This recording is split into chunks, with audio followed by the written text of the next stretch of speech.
সবাই বুক ভরে নিঃশ্বাস নিচ্ছেন, কিন্তু আমি বুক ভরে নিঃশ্বাস নিতে পারি না।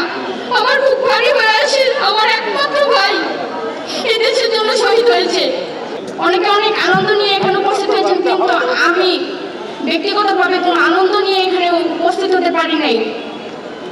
এই দেশ স্বাধীন হওয়ার পরে সবাই, আমার বিশ্বাস যে যারা সাধারণ মানুষ ছিল, যারা স্বৈর শাসকের দলীয় বা সমর্থনকারী ছিল, তারা ব্যতীত সাধারণ কোনো মানুষ নিঃশ্বাস নিতে পারত কিনা, বুক ভরে নিঃশ্বাস নিতে পারত কিনা, আমার এটা নিয়েও খুব সন্দেহ আছে। আমার মনে হয় না কেউ বুক ভরে নিঃশ্বাস নিতে পারত ভয়হীনভাবে। আজ সবাই গত 5ই আগস্ট, আজকে 1 মাস অতিবাহিত হয়েছে, আমাদের দেশ নতুন করে স্বাধীন হয়েছে।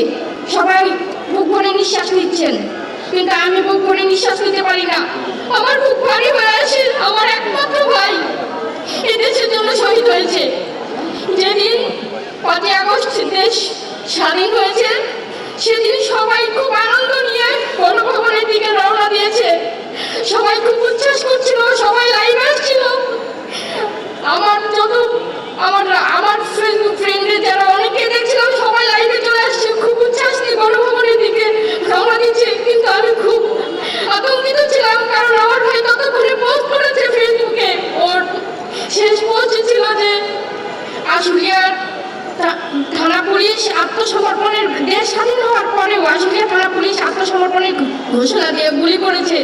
আমার ভাইয়ের আঙ্গুলে গুলি লেগেছিল, সেই ছবি দিয়ে এই লেখা দিয়ে শেষ পোস্ট করেছিল আমার ভাই। সেই পোস্ট দেখার পর থেকে আমি, এর আগে ওর সাথে আমার 2বার কথা হয়েছিল, 5 তারিখে মোট 3বার কথা হয়েছে। একবার কথা হয়েছে, তখনও দৌড়াদৌড়ি করে আমার সাথে কথা বলতেছে। আমি বললাম যে তুই কোথায় আছিস, বলে আমি রাস্তায়, কারণ আমি জানি আমার ভাই আন্দোলনে যেত। আমার ভাই মানারাত ইন্টারন্যাশনাল ইউনিভার্সিটিতে EEর 3য় বর্ষের স্টুডেন্ট ছিল। আমার ভাই খুবই মেধাবী ছিল। আমার ভাইকে ওর ভার্সিটির ও ডিপার্টমেন্টের টিচার আইনস্টাইন নাম দিয়েছিল। আমার ভাই এত মেধাবী ছিল। আমার ভাই পাশাপাশি একটা সার্ভিসিং সেন্টার খুলেছিল আশুলিয়াতে। ও নিজে ওখানে থেকে নিজের পার্ট টাইম জব করে এবং নিজের সার্ভিসিং সেন্টারে টাকা দিয়ে নিজের পড়াশোনা নিজে চালাতো। তো আমার ভাই আশুলিয়ায় আশেপাশে যে স্পটগুলোতে আন্দোলন হতো, সেখানে অংশগ্রহণ করতো।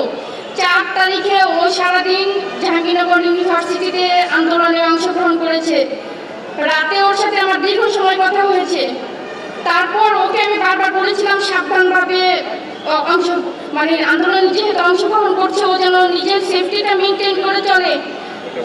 তারপর 5 তারিখে ওর সাথে আমার যখন কারফিউ দিল নতুন করে, তখন আমার ভেতরে খুব আতঙ্ক কাজ করছিল যে আবার যেহেতু কারফিউ দিয়েছে, হয়তো আবার ইন্টারনেট বন্ধ করে আবার হত্যাযজ্ঞ চালাবে, যেভাবে 18 জুলাই চালিয়েছিল।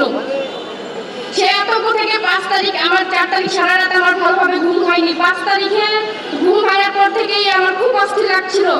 আমি 5 তারিখে বারবার আমার ভাইকে ফোন দিচ্ছিলাম, ফোন রিসিভ করতেছিল না। আর পরবর্তীতে আমি জানতে পারলাম যে আশুলিয়াতে সকাল 9টা থেকেই ঘোরাঘুরি শুরু হয়েছে। আশুলিয়া থানা পুলিশ, স্থানীয় যে আওয়ামী লীগ, ছাত্রলীগ, স্বেচ্ছাসেবক লীগের যারা ছিল, সবাই মিলে এই বাইপেলকে ছাত্রদের দখলে যেন না যেতে পারে, বাইপেল ছাত্ররা যেন আন্দোলনে একত্রিত না হতে পারে, সেই জন্য এই পুলিশ সহ আওয়ামী লীগের সকলেই এই গোলাগুলি শুরু করে দিয়েছে সকাল 9টা থেকেই। আমার সাথে যখন কথা হয় আমার ভাইয়ের, তখন জানালো যে ও রাস্তায়। আমি বললাম লোকেশন কোথায়, বললো বাইপেলে।